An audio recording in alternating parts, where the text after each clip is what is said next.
Bismillahirrahmanirrahim. Assalamualaikum warahmatullahi wabarakatuh. Kenalkan, nama saya Feby Eka Widya Putri dengan NIM 2301810. Di sini saya akan menjelaskan tentang malware dan malware. Jadi yang pertama itu ada pengertian malware. Malware adalah salah satu ancaman paling umum di dunia digital yang sering menjadi penyebab kerusakan sistem, pencurian data, hingga gangguan pada perangkat sehari-hari. Istilah ini berasal dari kata malicious software yang berarti perangkat lunak berbahaya yang dirancang untuk merusak, mengganggu, atau mengambil alih kontrol suatu sistem. Dari sekadar iklan mengganggu hingga serangan serius yang mencuri data pribadi. Malware hadir dalam berbagai bentuk dengan tingkat risiko yang berbeda. Secara sederhana, malware adalah perangkat lunak berbahaya yang dimaksudkan untuk merusak, mengganggu, atau mencuri data dari perangkat pengguna. Malware dapat masuk melalui berbagai cara seperti file unduhan, email phishing, hingga situs web palsu. Kemudian yang kedua ada pengertian malcode. Malcode adalah kode jahat atau perusak atau malcodes yang dia itu didefinisikan sebagai semua macam program, makro atau skrip yang dapat dieksekusi dan dibuat dengan tujuan untuk merusak sistem komputer. Oleh karena itu, bug yang dibuat secara tidak sengaja oleh programmer tidak termasuk dalam kategori ini. Tetapi bug yang benar-benar mengganggu, banyak orang yang mengkategorikannya sebagai malcodes. Nah, kemudian untuk perbedaan malware dan malware. Kalau malware itu bentuknya aplikasi atau file, terus dia itu bisa dijalankan langsung, terus menyebabkan kerusakan dan dia itu bisa berdiri sendiri. Kalau malware, dia itu bukan aplikasi penuh, terus hanya bagian dari program, tidak bisa berdiri sendiri dan tersembunyi di dalam software. Nah, analoginya, kalau malware itu penyakit, kalau malware itu virus penyebab penyakit. Kemudian ada contoh nyata malware di laptop.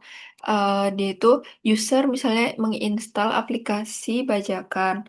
Kemudian laptopnya tuh terinfeksi malware. Nah, implementasi yang terjadi, file installer membawa virus. Terus saat kita mengunduh software bajakan atau crack atau aplikasi ilegal, maka file tersebut telah disisipi kode jahat atau malware. Di luarnya tuh memang terlihatnya tuh normal, kayak biasa aja, tetapi di dalamnya itu ada virus tersembunyi. Terus malware itu aktif saat programnya itu dibuka. Jadi setelah aplikasi diinstal, terus aplikasinya dijalankan, baru malwarenya tuh ikut berjalan diam-diam. Dia tidak terlihat di layar, tetapi tidak terus dia tidak ada notifikasi bahaya juga. Nah, terus juga data user tuh bisa dicuri. Malware tuh mulai bekerja merekam ketikan keyboard atau mengambil cookie browser, menyalin file pribadi, terus membaca isi SMS atau email. Terus dia juga bisa mengirim semua data ke server hacker. Terus dampaknya juga tuh komputer itu jadi melambat karena CPU-nya itu dipakai malware. Terus RAM-nya itu juga terbebani, koneksi internet yang dipakai mengirim data, banyak proses mencurigakan berjalan di background.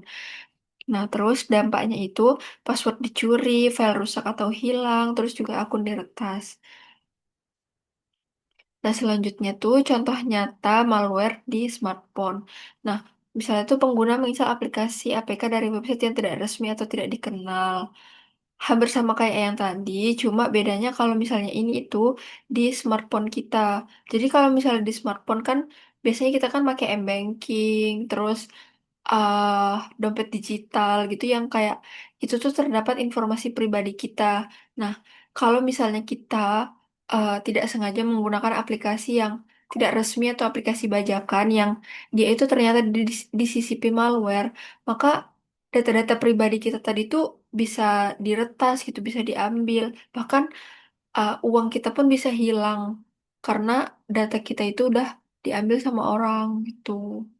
Nah, misalnya kayak ini dampak yang terjadi tuh kode OTP dari SMS perbankan. Misalnya kan kalau misalnya kita tuh misalnya baru mindahin m-banking gitu kan, pasti dapat kode OTP kan. Nah, tapi kalau misalnya HP kita sudah diretas, terus dia tahu OTP-nya, kan berarti dia bisa mengakses. Sedangkan kalau OTP kan cuma bisa sekali kan, gitu. Nah, terus kalau ini tuh contoh nyata malware di smartphone. Sebenarnya tuh malware sama malware tuh hampir sama sih. Cuman kalau misalnya malware itu kan di softwarenya gitu. Nah, kalau yang ini tuh misalnya tuh kayak aplikasi meminta izin SMS, kontak dan penyimpanan. Kalau itu kan kayak kesannya tuh kayak sepele, tapi ternyata tuh dampaknya tuh gede gitu di kitanya tuh. Nah, terus kalau malcode di database, nah ini juga kayak kalau database kan tempat kita nyimpen data-data ya kan. Nah, terus kayak kalau misalnya ada malcode, implementasinya tuh dia jadi penyerang itu masukkan kode berbahaya dia tuh lewat form inputnya. Jadi tuh lewat query-nya gitu. Terus eh, dampak yang terjadi tuh data pengguna bisa bocor, database-nya tuh bisa dirusak atau dihapus, terus websitenya tuh bisa diambil alih, terus layanan webnya tuh menjadi tidak bisa diakses. Nah, terus cara mencegahnya bagaimana? Kalau misalnya di laptop nih, install antivirus dan selalu update laptop. Terus jangan download software dari website yang tidak resmi. Terus hindari klik link mencurigakan di email atau chat. Terus update sistem operasi dan aplikasi secara berkala. Aktifkan firewall. Terus juga gunakan password yang kuat dan berbeda.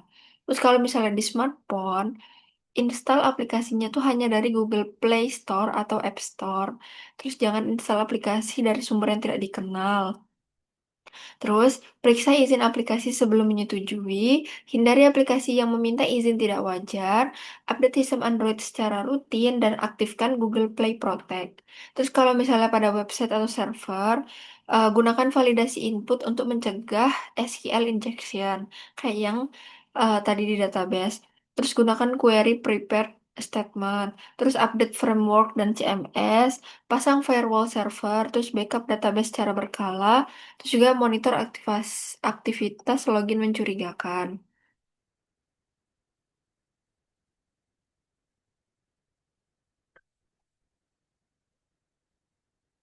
Nah, kemudian di sini nanti saya akan meletakkan link YouTube.